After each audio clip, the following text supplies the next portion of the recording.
सिकंदर एक महान और महत्वाकांक्षी शासक था।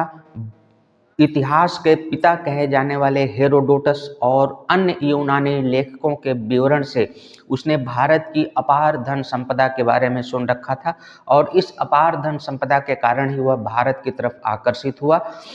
रास्ते में उसका संघर्ष ईरानियों से हुआ। जैसा कि हम जानते हैं, भारत की उत्तरी पश्चिमी सीमा पर पहले आक्रमणकारी ईरान के हखामनी वंश के शासक डेरियस प्रथम ने किया था।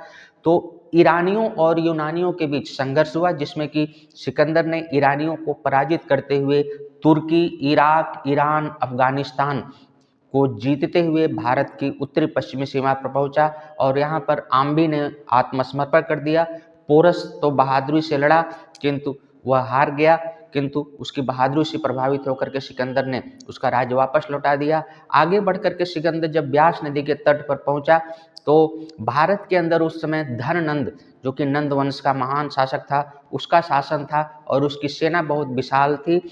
और इधर सिकंदर की सेना पिछले कई माह से लगातार युद्ध करते चली आ रही थी। वो उसके सैनिक थक भी चुके थे। उसके सैनिकों ने आगे बढ़ने से इनकार कर दिया। ऐसी स्थिति में सिकंदर को ब्यास नदी से वापस अपने देश लौटना पड़ा, जहां पर 323 ईसा पूर्व में उसकी मृत्यु हो गई। सिकंदर भारत में लगभग 19 माह तक रहा। इस प्रकार से एक महान शासक का अंत हुआ।